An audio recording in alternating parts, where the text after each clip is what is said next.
As you guys can tell, I stated this in my last video. I said Anthony Joshua would be the perfect person to bounce stuff off of, to go to feed off of, to draw energy from. He's the perfect guy. Like I said, this is a situation that will make or break you.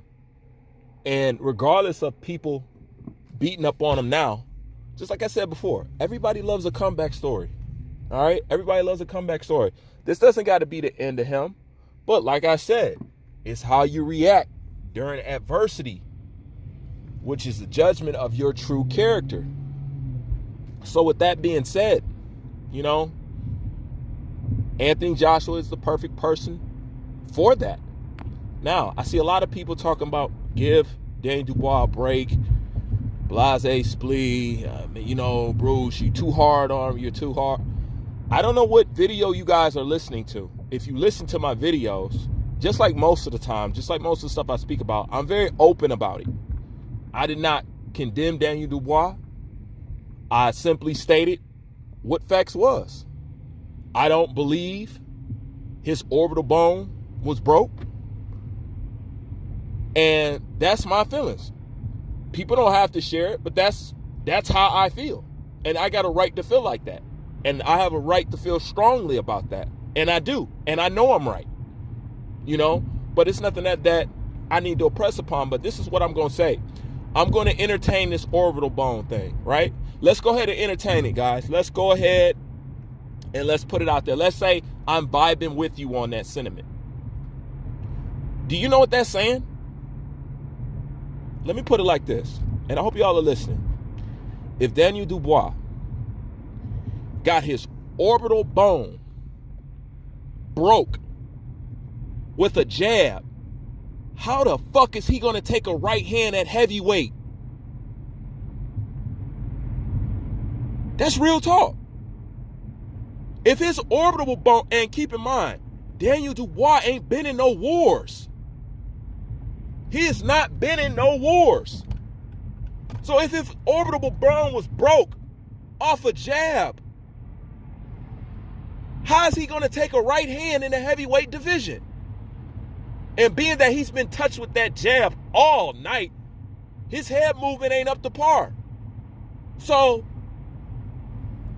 if you get hit by the precision hand and it crack your shit, what happens when you get hit with the power hand that's sitting back behind you, that gets launched forward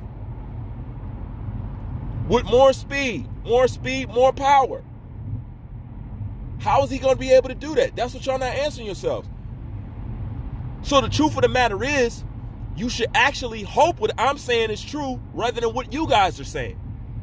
Because the fact that this kid ain't been through no wars, he ain't been through no Pacquiao wars, he ain't been through no Toro Gotti wars, no Mickey Gotti, none of that. So being that he never been through no wars, and he got touched up with a jab, and his orbital bone broke, how is he going to take a right hand? And you all know what happens when you break your orbital bone, right? It weakens the other one. Okay? It weakens the other one. Now, didn't Kell Brook have, correct me if I'm wrong, but didn't Kell Brook have two broken eye sockets? I believe he did.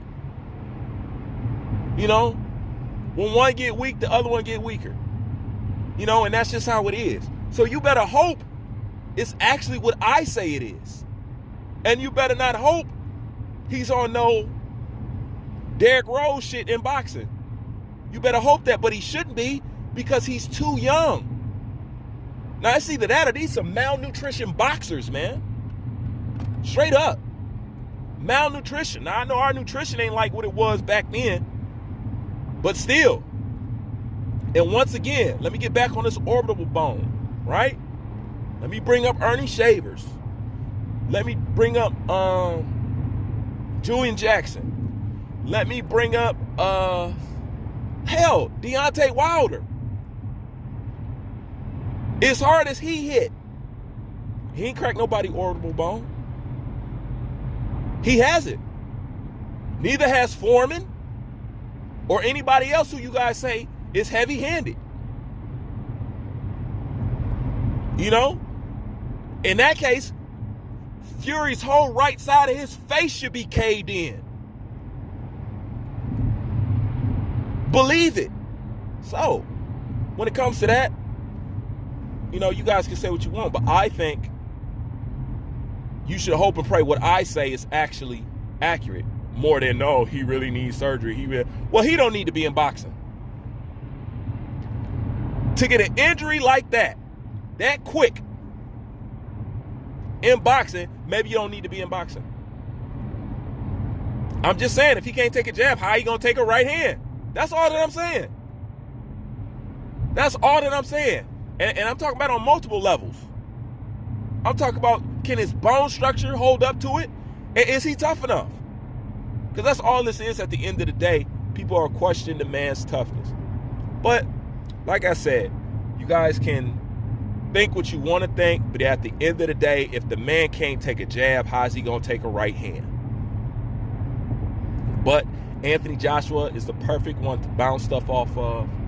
I would feed and latch on to him because he's been in that position and he's been in worse.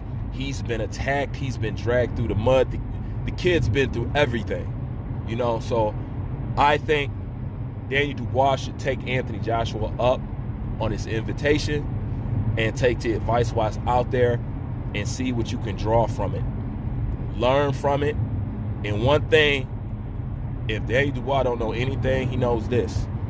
You got to learn how to slip them jabs, man. You shouldn't be getting touched like that. You got to learn how to parry. You have to learn, you know what I'm saying, something. Tighten that stuff up. And then go back at it. You know, because you know what they say?